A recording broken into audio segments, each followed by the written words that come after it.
The Dentalpreneur Podcast. Okay, doctor, it's time to put down that handpiece. You're listening to the show dedicated to helping dentists get their lives back. It's time to decrease your stress, increase your profitability, and regain your passion. Now introducing your host, Dr. Mark Costas. Hello, everyone. Welcome to another episode of the Dentalpreneur Podcast. I'm your host, Dr. Mark Costas. What's up, friends? I hope you're doing great out there today. Welcoming back a good friend of mine. You guys all know him and love him, Dr. Aaron Nicholas. What's going on, my friend? Not much. How you doing, Mark? I'm doing great. The original black belt coach, Dr. Aaron Nicholas, our first coach. He's been with us since day one of the Dental Success Institute. You're up to some really cool things, Aaron. I wanted to just kind of get you on and see what you've been up to. And gosh, there's a lot going on. First and foremost, you just recently had your first ever hands-on surgical extraction course in Florida. Tell us a little bit about that and how did it go as far as logistics and attendance and all that stuff? Sure. Yeah. So I've always maintained that if as a younger doc, you could learn how to do molar, endo, and surgical extractions, that would put you way ahead of the pack because you're trying to build a practice, and generally it's going to be off of a lot of emergencies, and most of the time they need one of those two things, and it's never on a front tooth. You know, it's always kind of in the back. And if it's a surgery, an extraction, it's never an easy one. It's going to be a surgical thing. So I've always wanted to have this course. And I had a friend down in Florida that works with a group called the Freedom Clinics, and they provide dental services and other services to people that can't afford it. And I went down and helped him work one day and talked to the woman who ran it. And I said, look, if I just wanted a bunch of people that needed extractions, could you do that? She's like, absolutely. How many do you want? And I'm like, well, probably 60 or 70 at the first time around. She goes, okay. I'm like, now, if we do that, can we do it again next month? She said, we have over 4,000 people on a wait list for extractions. Whoa. We can do this. We can do this all day long. Holy and I'm cow. like, okay, then that sounds good. So I've spent this whole year actually putting this course together because there's 10 hours of online didactic material, everything from technique to anesthesia, to, the whole 9 yards, so that when they show up, all we do all day long is take out teeth. So they've completed the online stuff. Then we take out teeth all day long, and then I'm there to be able to, go back and forth and kind of help them out. And then it's extractions and socket grafting. So we have a number of different types of socket grafting materials, so they can get experience with all of those, and just kind of cook through. And It was a really great experience. We saw a bunch of patients. The folks at the Freedom Clinics were great. Like, they come in, they set everything up. It's really nice. And then we put the molar root canal course the day before that. So if you wanted, you could do both. And at the end of the weekend, you could have 26 hours of CE credit by the time you walked out the door, which is kind of cool. So I was real happy with the way it worked out. I've been spending the whole year, like, there was more than one point where I thought this just may not happen. The last one was when Florida changed its licensure rules, because you have to get a visiting dentist license for Florida. And they changed the way they do that like 2 months before the course. Oh, really? Oh, yeah. We were scrambling, and they want stuff sent through the mail, like the snail mail, like not email. Yeah. So we were sending stuff out, return receipt requested, and made them sign for it. So we knew stuff is coming and going. And we ended up with a good group of docs, some younger and some older docs that were just like, I want to freshen up my skills because I want to bring this back into the office, and like that would really help me out.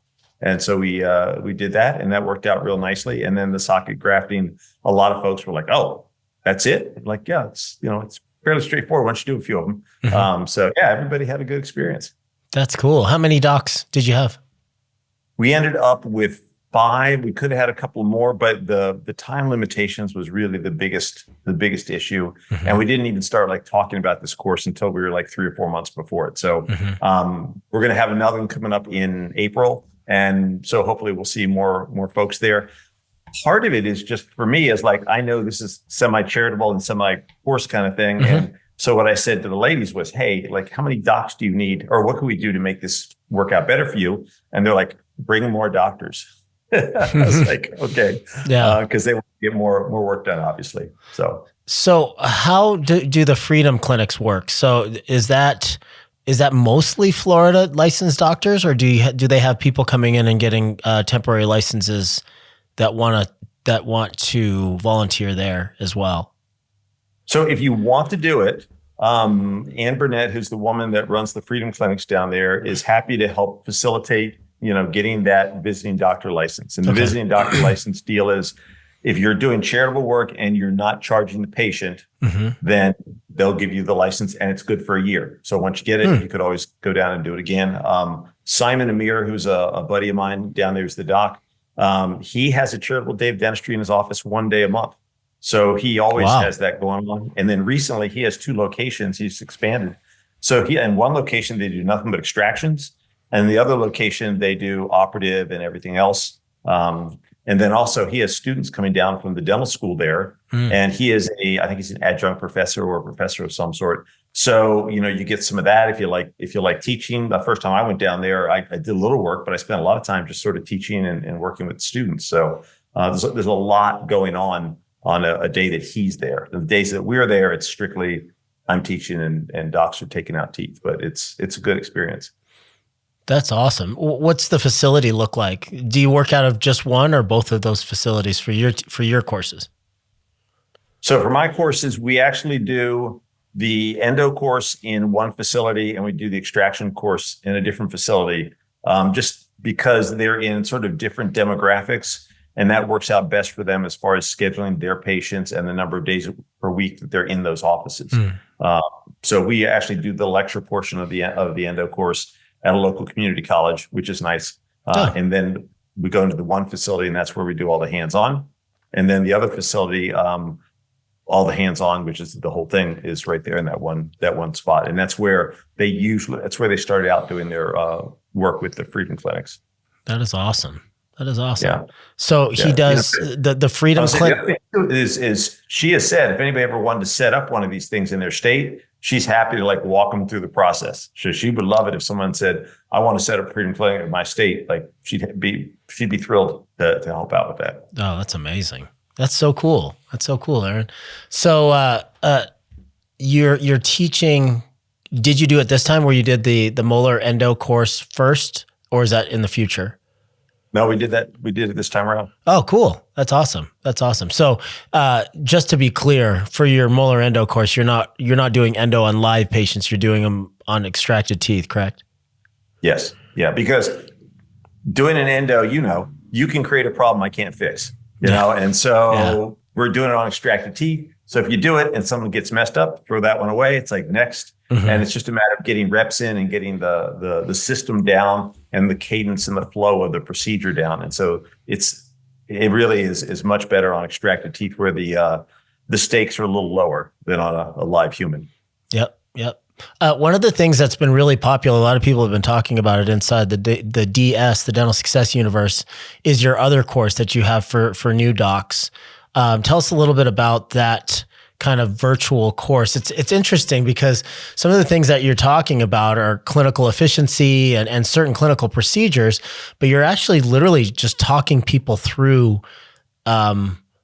concepts and strategies and tactics and stuff. But I've actually kind of poked my nose in there and watched a little bit of some of that training, and it's very, very interesting. Maybe you can kind of tell people what it is that you do to help younger docs and the format of the actual sessions and what that looks like, and the name of the course as well. Sure. Okay. The name of the course, the 90-day Clinical Accelerator. At first, we're going to call it the Associate Accelerator, but the truth of the matter is we've had docs who've been out as long as 12 years come in and say, I know I need to get faster. And so, I thought this might be the thing to do. Yeah. And we've had docs who come out of dental school in May and started the next month doing the accelerator course. And the very first time that happened, the owner doc was like, do they need time in the office before they do that? I'm like, I don't know. I'll tell you what, let's do it. And if you don't feel like you got value, we'll just do it again, and I won't charge you the second time around. But it turned out really well. A lot of it is simply a matter of when you're in school, and doing dentistry in a real office is very different than doing dentistry at school. So it's like, how do you make that flow work? How do you get over to hygiene to make the exams, to talk to patients and not take a half an hour and present treatment and get back to the thing that you were doing before? How do you work with your assistant? What are the things your assistant can really kind of help you out with? What if your assistant isn't very well trained or not trained at all? How do you work with them to get them trained? Most docs start thinking about efficiency as far as their own personal efficiency, and that definitely is a part of it. But where are you losing time? How long should it take an assistant to make a temp? How long should it take me to cut a crown? What are we doing these different things? So we actually have them. We have them record themselves doing hygiene exams, which is always interesting. Oh, I got to pause right there. So, because I started doing this too, because some of our members inside DSI, we can't figure out sometimes where the disconnect is, right? It's like, because you see it all the time, Aaron. You see like, we're in hot seats and we're talking to a group of people, and we start with, we call it kind of just the background of the practice, right? So they're telling us what the gross revenue is so far this year, what their overhead is, what their belt classification is, how many new patients they have, what's cash flow look like, what do their 4 futures look like, how do they believe their leadership is going in comparison to the leadership assessment, all those things, right? So when you start a hot seat, you give everybody in this small group, usually 10 doctors or less, just a background of who you are, a little bit about your practice, the areas of opportunity that you have, some of the things that you've been struggling with, et cetera. And, when you come back, you're like, okay, a lot of times docs will be like, yeah, I really need a marketing company because I'm only getting 32 new patients. It's like, okay, understood. Like, how many providers do you have? Well, I have just me. It's like, well, 32 patients should be plenty for one doctor. In fact, we like to see between 25 and 30 new patients per doc in a practice. And then, you go around the room, and then the next one is like, yeah, I have a fee for service practice. I'm a solo provider. I get 9 new patients a month, and they're tripling the production of the guy or gal that has 32 new patients, right? So it's like, what is happening here? Aside from the obvious thing where, you're taking a little bit of a write-off or a lot of a write-off with PPO patients versus fee-for-service patients, okay? But all things being equal, it seems that many times people are less efficient with what's happening with the number of new patients they're getting in their practice. And of course, I understand, you and I both understand that it's very market related. It has to do with, the dental intelligence of that particular market. You could be getting 32 new patients in a very, well-informed demographic that where the dentistry is all done. And really they just need pro fees. So those 32 patients aren't going to generate a whole lot of restorative work. But it's always interesting when you say, all right, 32 new patients, $100,000 a month, 9 new patients, $350,000 a month. What is happening there? So there's a lot of private investigator work that happens in these hot seat groups. And you've been doing these for 11 years now. So yeah. A lot of times I'm like, something's going on. Is it the treatment coordinator? Is it the fact that you guys aren't offering like different types of payment options? Is it the way that you're explaining treatment? What is it? So we've been having people just like literally put their iPhone in the back corner and record themselves doing these treatment plans. And it's very, very enlightening. It's like, well, okay, you said all the right things, but you never got eye to eye. You never kind of broke the ice with rapport building stuff. There was no connection. Your body language was all off. You were typing into the computer the vast majority of the time. So it's really obvious when you can actually see them in motion versus them trying to explain how they do a particular procedure. So that was just a long kind of setup for what I wanted to hear you say about what do you do with the people that are taking your course as far as listening to how they're presenting treatment. Sure. Yeah. No, so that 100%. We've had people look at, it's always painful to watch yourself on camera. So we've had people painful. Look at themselves in a treatment plan. Yeah. And when I remember that patient, I remember that treatment plan. I remember what I was thinking and feeling, and looking at my face, I don't believe me, and it's like, okay, well, if you don't believe you, there's no chance that patient's going to believe you. Yes. Or we had one doc who was like, she had talked to the patient a little bit and she was clicking around and looking at things for a solid 6 minutes. Oh. Okay. Like watching the video. 6 minutes, no one's talking. Okay. Yeah, The entire thing ended up being about 15 minutes long. Yeah. The video ran out and she looked up at the group and she goes, I have no idea what I was doing. So it's like, okay, well, let's figure that out. Yeah. But once you actually start to see that, you almost don't need any, you almost don't need me to tell you what the issue is. It's kind of like, I get it. I'm looking at it and I get it. Although we do have like a formula. It's like, these are the steps you should go through, because it's a little bit like wandering around, like trying to get from point A to point B without a map. It is. And you come in and you just wander around a while and you eventually get to point B, as opposed to these are the steps I go through to get to point B. And once you have a plan and a path, it happens a lot faster. Yeah. And so it's super helpful for them to do that. It's interesting because you actually, in one of your presentations, this is fascinating because you actually recorded yourself, and and the whole idea here in your presentation was it doesn't have to be 45 minutes doctor-patient time to accomplish the same dang thing. In fact, sometimes I have found that like if I spend too much face-to-face time, we lose focus and I confuse them because I'm talking them out of treatment, or they just get fatigued and they stop listening to me 25 minutes ago, right? So it's interesting because you actually showed how you do it, interaction with a patient during a hygiene exam. It was very efficient. Right. There was no lack of rapport building happening there. In fact, you guys still get along great, and there was like some very good quality time, but it was in a very condensed period of time. Maybe you can kind of break down how you were able to get things shrunk down to a very short period of time without losing any of the quality of the interaction. Sure. So, I mean, in general, you want to come in, you want to talk to the patient, and you don't want to walk in the door and just be at business. So, I've said before, like I might be behind for the whole day and I might run down the hallway, but I go dead stop and walk in the door like I'm on vacation. I've got all day long, and so walk in, I get where they can see me. I say hello. I'm grabbing for my gloves. I'm starting to lean the chair back, talk to them. But like Thanksgiving's great. It's like, hey, how are you set for Thanksgiving? Oh, I'm doing good. Are you cooking? Are you bringing food? Are you traveling? Please tell me you're not getting on the airplane. The chair's going back. Okay. Chair gets back. It's kind of like, okay, so like any problems from today? How'd the cleaning go? They'll talk to you about whatever. And then if you need to present something, it's real simple. It's like always a picture. We over COVID bought these 55-inch TV screens, and they're at the foot of every chair. So that now all the x-rays go up on that and all the pictures go up on that. So when we're talking to the patient about whatever, we're both looking in the same direction, trying to solve the same problem. So before we had those, I used to make the patient stand up with me, turn around and look at the screen behind me. So again, we're both facing the same direction.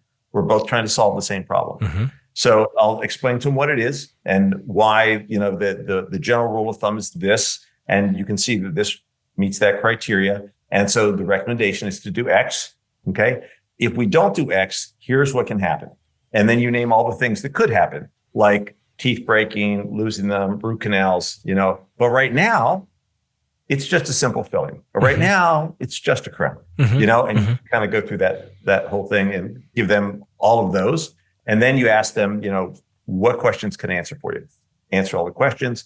And then the last and most important thing, and I always tell them, if you don't do anything else different but this, you need to give them like a timeline, like a real timeline, not like soon, not like your earliest convenience, like, hey, I'd get this done the next couple of weeks. I'd get this done, whatever. I've had patients look at me and go, well, when do you think I'd get this taken care of? And I'd say, my druthers would have been last week, but we have this problem. Let's take care of it. Like I have time tomorrow. I have time next week. Why don't we get this thing done? And the first couple of times you do that, it feels weird. But what you start seeing is that your schedule starts filling up because now you've actually given them direction. You're actually telling them what needs to happen. Back when I was a young doc and I was doing some training about case presentation, that sort of thing, what they used to tell us was go through this process. Every word you say after that is going to undo what you just did. So the more you talk, the more you have a chance of unselling the case rather than cementing the case and having it move forward. So kind of early on, and that's kind of me anyway, I just I don't go on very long. I typically just lay it out and happy to answer questions. Some models sometimes helps, but That's usually the process. So usually when we do that module, the very first thing I do is I show a video of me going through a hygiene exam. And I'm like, hey guys, did this feel rushed to you at all? And usually they're like, well, no, it felt fine. I'm like, look how long it took. And it's like 4 minutes and 37 seconds. I mean, literally it takes no time. You can walk in and be relaxed and talk to a patient and examine. And if there's nothing to present, you're probably in and out in 5 minutes or less, hopefully. And if there is something to present, maybe another minute or two. It usually doesn't take a long time. And, you're an experienced practitioner like me, so you have all of your metaphors down. So you know where you're going with your metaphor. So I don't have to think up anything new. Yeah, you get the internal eye roll happening with the assistant or the hygienist that's heard you use the same analogy or the same joke 6 times that day. But it's just really easy if you master it. And it almost feels excessive to stay in there any longer than you have to, right? It starts to feel uncomfortable. There's no necessity for any more conversation, and you've accomplished everything that you've needed to accomplish. Yeah. They feel cared for. They feel listened to and heard. They aren't confused. You've continued to put, you continue to build that relationship bank account. So it's everything you need. What are some of the common mistakes that you see or that you've seen with some of these recorded videos that you've been reviewing with everybody else? And by the way, does everybody watch? Does the whole group watch these videos, or just you? And then do you critique them? No, we're all watching our own videos. I look at the entire group as being like a big hot seat, that has numerous meetings, because you're going to learn from the last person. And if that's not your problem today, it's probably going to be your problem tomorrow. Right.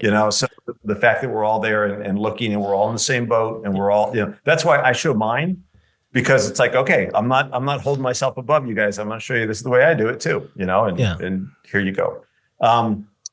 Common problems: talking too long, like you already said, being wishy-washy about when it needs to get done, or about what needs time to get frame, done. Open-ended time frame that's not defined. Okay. Or even be wishy-washy about what needs, like, okay, so you could do this, or you could do this, or you could do this, or you could do this. And it's like, it's too many choices. You need to, in my mind, you need to make one recommendation, 2 at the very most. And, they say, well, informed consent, they need to know everything. It's like, they do, but it doesn't mean you need to present everything. So if I'm sitting down with you and I'm like, well, you have this front tooth and we have to take it out, and we have a choice. Do you want something that's going to stay in there and feel like your natural tooth, or do you want something that's removable? Oh no, I don't want something that's removable. Okay, well, that option goes away. Now we're talking, okay, do we want to do a bridge or an implant? And depending on whether it makes sense or not, and you can kind of go through the pros and cons, and you end up with one. But that way they're getting their informed consent. They're getting everything that they need, everything legally you need to give to them. And at the same time, you're not confusing them. It's just like informed consent on the dangers of a procedure isn't them signing a form. It's the conversation that you're having, and the form documents the conversation. With the treatment plan, it's the conversation you had, and then they sign the treatment plan that they've decided on. So it's not dental school, where you need to have 5 different versions and et cetera, et cetera, et cetera. Okay. So, yeah, that's really good. Anything else? Any other really low hanging fruit as far as how people could punch up their recall exams quickly?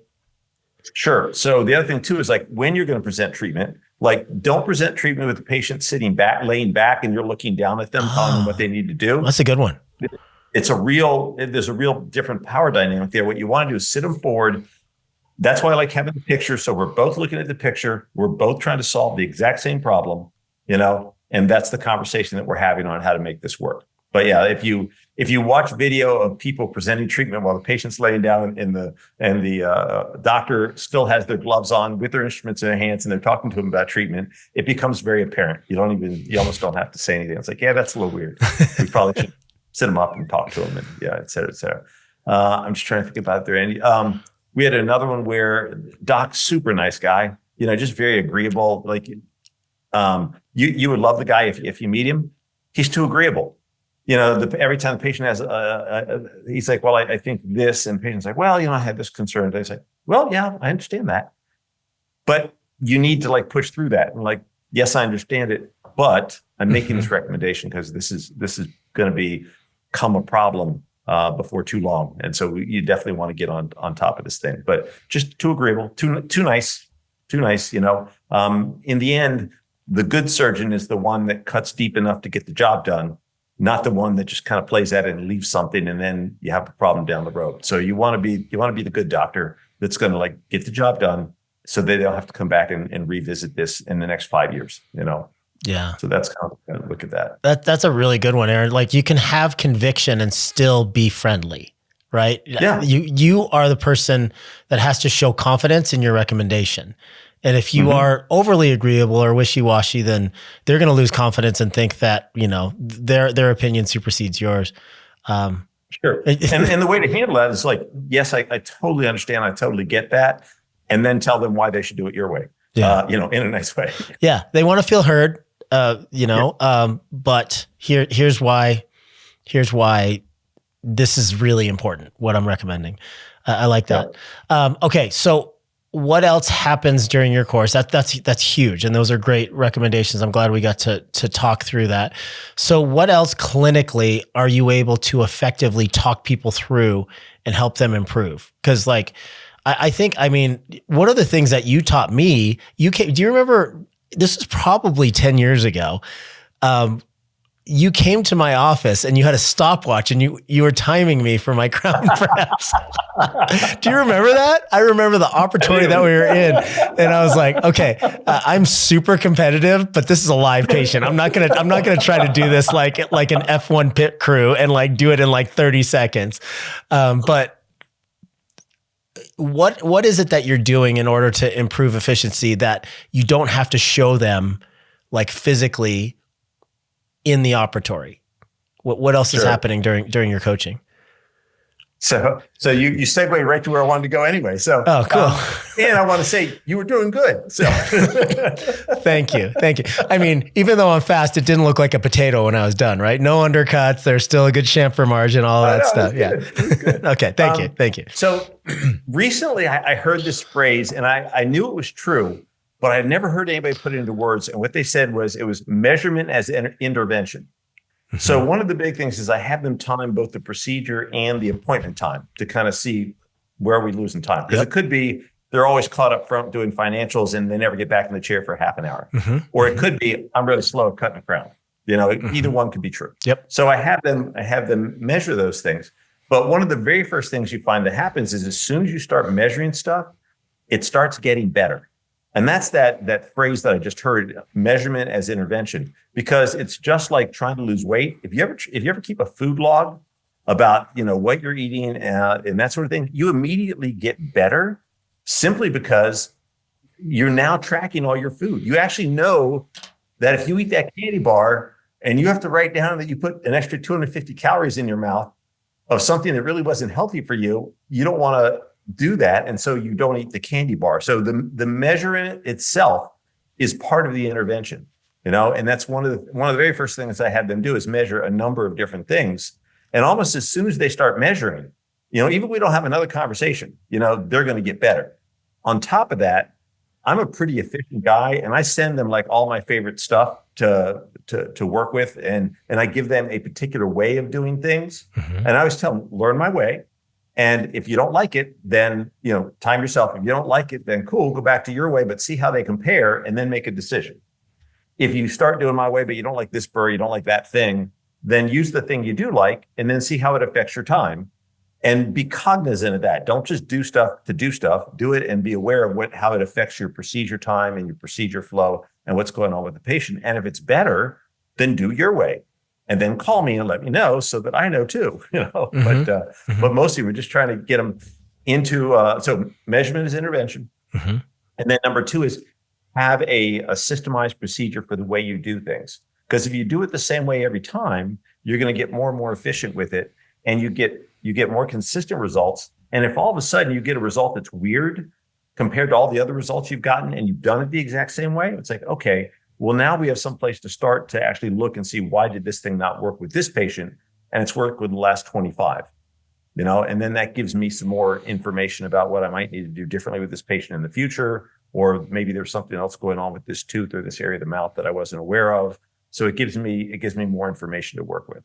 So those two are also just the measurement. I mean, is huge. Just sitting down and usually we involve the assistants because it becomes like a little bit of a fun game. And the assistants will start doing it like, hey doc, like how long do you think it's going to take you this time? Yeah. I've measured myself so many times. My assistants will actually come up to me and go, okay, 4 whizzies, how long?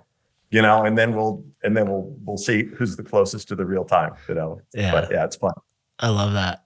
And it comes back to kind of one of our really common themes inside the mastermind. And what we're trying to do is collapse time. We're trying to help people accelerate their learning curve, right? So eventually everybody's going to go from an hour and a half crown prep to a sub 20-minute crown prep, right?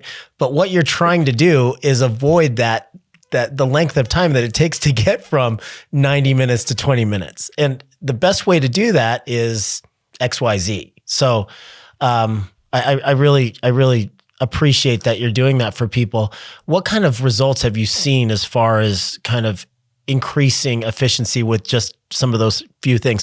And I will note, I don't want to gloss over the fact that you said, do it the same way every time, because I've watched students do that. I watched them do that at Colorado Surgical, where they're cutting a flap slightly differently every time, or they are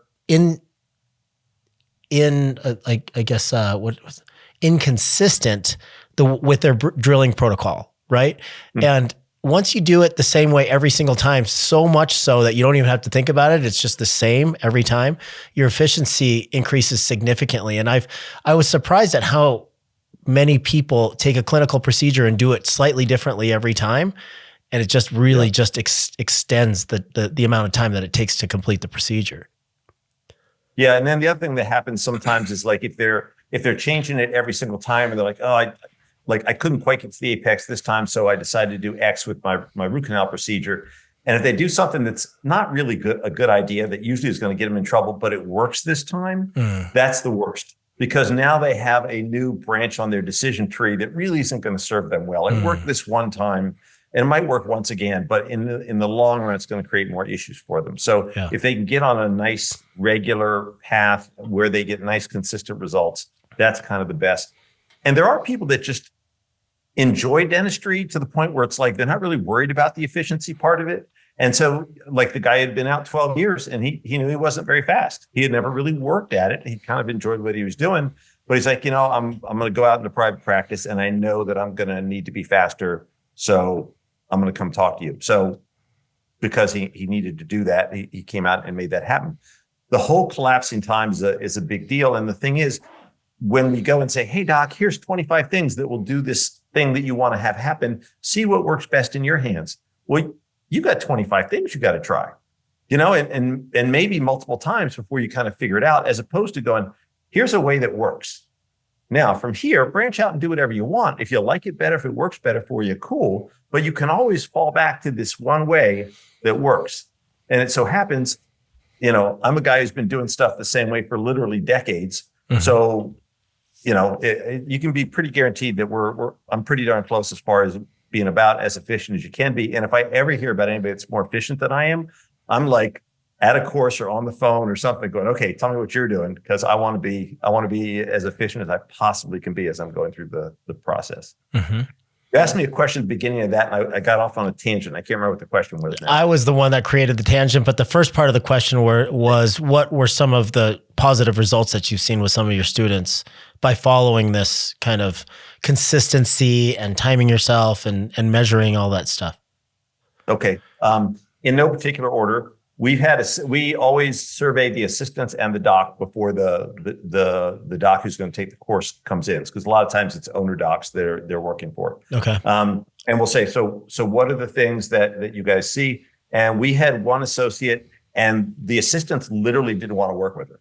I mean, and they weren't like, they were being really honest about it, and even a little, I won't say brutal, but I just felt badly for her.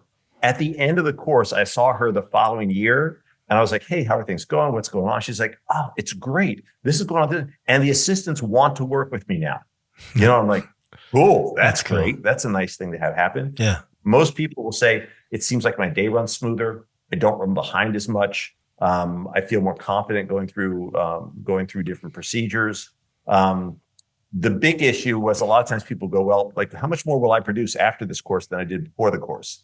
And what I've found over the years is that there's so many things that play into that. Like, did the owner doc take the associate doc's assistant because his assistant quit and he wanted the most experienced assistant, which was the associate's doc. So now the assistant, and now the associate has a brand new assistant, like off the street, and he has to train her. Well, that knocks them back pretty fast.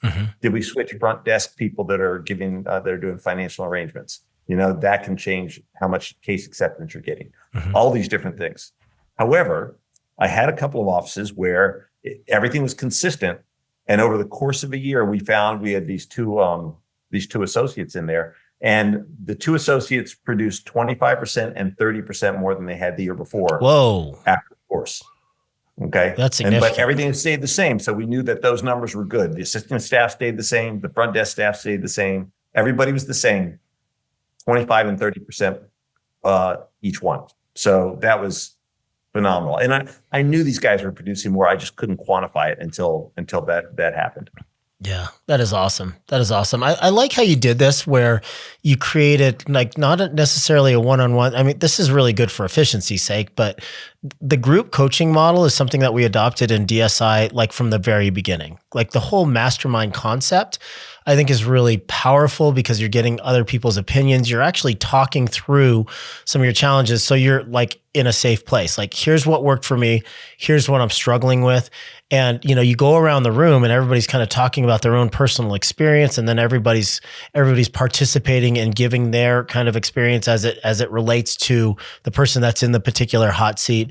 So everybody is learning the entire time, whether or not it's them that's on the hot seat or not. And I truly believe that is the most effective way to learn something, because, you can limit the wisdom of a teaching experience to the mentor, a single mentor and a single mentee, but there's always going to be some limit of life experience or knowledge or expertise in a single mentor. But you open that up to 10 or 12 people or 200 people in the case of the mastermind group, and you just have this collective genius that starts to form. Not only that, but also accountability, and a little bit of that competitive nature that comes out in people. So there's so many positive things about having a group teaching dynamic. And it's not even encouraged in dental school and in undergrad and stuff, because everybody is so concerned about, being the best in the class, or, hoarding information and not being collaborative.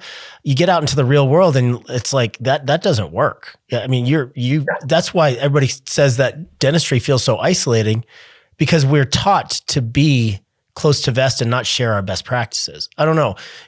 Have you found that the group practicing model for this type of thing has helped? Yeah, I think it helps a lot, because sometimes it's a matter of they're focused on the thing that came up today, and somebody else is focused on the thing that came up today for them. But the truth is that thing that was today for the other doc is something this guy has also struggled with, but just forgot about it because something else is in front of it. So they get to learn about the thing that they were most concerned about and the thing they forgot that they had issues with before, and so they get that information as well, which is great. And then at times it's like, we'll be discussing something and they'll say, well, is there a thing that does this, this, and this? And I'm like, I'm not sure. I can kind of look into that and we'll see. And somebody go, oh, we've been doing this thing that's been working well in our office. I'm like, cool. And a couple of times they're like, am I allowed to say stuff? I'm like, yeah, you're allowed to say stuff. Come on. Let us, we're all in this together. Let's hear it. Tell me what's going on. Mm-hmm.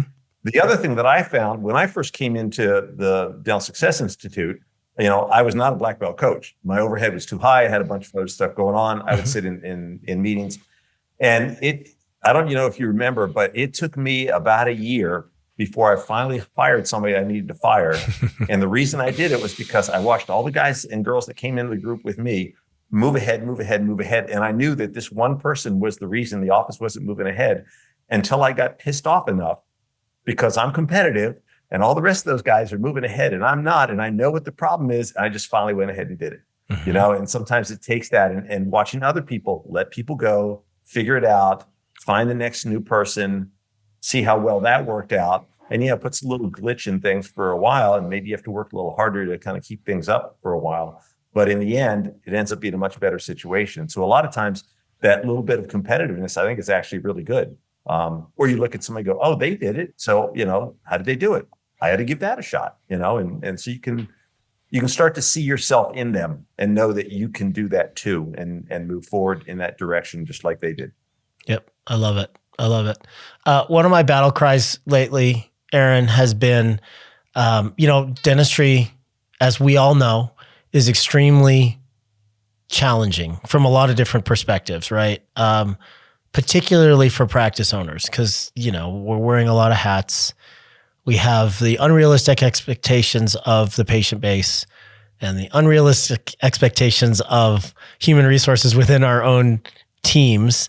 And then we have the financial pressure of needing to push production and decrease overhead and, trying to balance new patients with, quality of care and making sure that all the patients have a wonderful experience. There's so many things that make dentistry really, really challenging. So much so that, unfortunately, we're like number 2 in white collar suicide rates. My battle cry lately has been the sooner that you can master some of the practice management things and efficiencies that we talk about all the time and make dentistry, clinical dentistry, optional, the better off you'll be, right? That doesn't mean that you ever have to stop practicing clinical dentistry if you like it, but making it mandatory makes it very much harder and more frustrating and more pressure filled, right? So I say, as quickly as you can, make dentistry, clinical dentistry, optional. And that way, you can have the ability to choose the patients that you want to work with, do the procedures that you want to do, and you can focus on maximizing the business and doing as much clinical dentistry as you want. And that could be 5 days a week or 3 or 2 or none. But when you have the freedom and flexibility to do that, it makes life a lot more fun as far as dentistry is concerned. So that's just a long way of saying that, like, you have not needed to do clinical dentistry for years now, like a long time, but you still choose to do it. In addition to all of the courses that you're teaching, you're constantly creating new content. You're traveling a lot, doing these clinical courses and developing new clinical courses all the time. What have you noticed as far as your love for clinical dentistry when it became non-mandatory? Well, I mean, one of the things I found out almost immediately, and you sort of have alluded to this, is that there's certain procedures I just don't want to do. I have a couple of patients right now that are trying to talk me into doing some work that they want me to do and not the other doc in the practice. And I'm like, I just don't want to do that. Yeah. I have no desire whatsoever. I just handed a big case off to my owner doc the other day. And he's going to do a great job. He's going to do really well doing the work. But I had a pretty fair idea of the problems he was going to run into as he went through. And it was mostly an all morning kind of thing. And at the end, I'm like, so how'd it go? And he's like, it went pretty well, but this and this and this happened. I'm like, yeah, I kind of figured that, and I was like, yep, that's the one I didn't want to do. And that's exactly why I didn't want to do it. For those reasons. Yeah. Loves that stuff. And so he got what he wanted and I got what I wanted. And the patient got most of what they wanted. They got the work done in our office, but not by me. But yeah, it's really nice to know that you can look at a patient or a procedure and go, yeah, not for me. I don't think I want to do that. I don't want to do that anymore. The thing that I'm always kind of looking over my shoulder about is I remember older docs, of which I'm at that age, who were like, man, I don't want to try anything new, and I don't want to be that guy, but on the other hand, I don't want to do certain things that I've been doing for years. I was just like, yeah, there's just no need for that anymore. So I'm still kind of looking forward and seeing what else there is that's interesting. Like the whole advent of scanning, which for a lot of people listening to this are probably like, What are you talking advent of scanning? They've only known digital scanning. Yeah. It was like yucky impressions for years and people throwing up and all that kind of mess, but scanning has just made life so much easier. You look at an assistant and go, yeah, scan them up, and you walk away, and pretty much they take care of it. There's some things to do after that, but it's just made things so much simpler and so much more efficient and quicker and cleaner. It's just crazy. I'm super interested to see what's going to happen next. I know we're starting to mill in-house and do those sorts of things. I'm just wondering what the next step's going to be. Yeah, AI has been really interesting, right? Watching that kind of get integrated into treatment notes and pre-diagnosing, treatment, restorative treatment, or periodontal treatment that needs to be done based on AI analyzing the scans and X-rays, et cetera. We have a lot of friends that utilize AI already to kind of audit incoming phone calls. So, you have a scorecard, and AI compares your scorecard to the actual performance of the person that answered the phone. That's some new stuff that I find really fascinating. And this is version 1 of many, many versions to come as far as the sophistication of AI. But I always admire people that are able to kind of be the front runners in those sorts of things.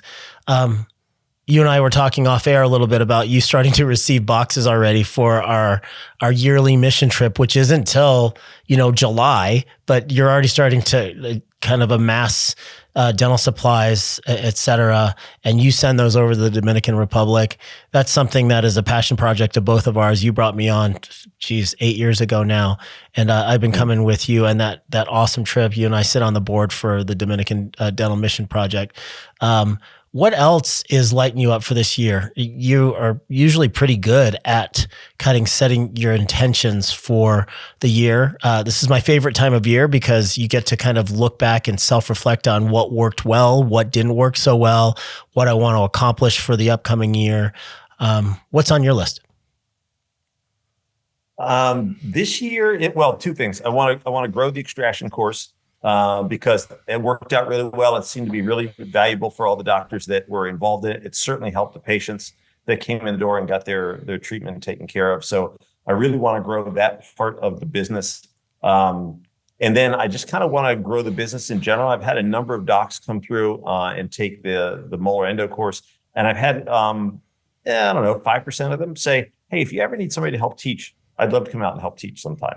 So I see that as something that a lot of docs would like the opportunity to do. And so I was thinking to myself, well, that'd be kind of cool if we could grow the classes a little bit. I could bring another doc on and that way make that a possibility for them as well. So those are kind of the two things that are front of mind for me right now. For me, a lot of times if I'm on a podcast or I go speak somewhere, I always find those activities to be a lot of fun as well. So I'm also trying to angle myself towards doing a little bit more speaking this year. So we'll see. I'm actually just finishing putting up a speaker packet together, and I'm not quite sure how that works. I don't know what you need to do to kind of make that happen. And so I'll run that down a little bit and see where it leads us to and see how it goes. But it would be fun to do a few more speaking gigs a year too. Yeah. Awesome, man. Awesome.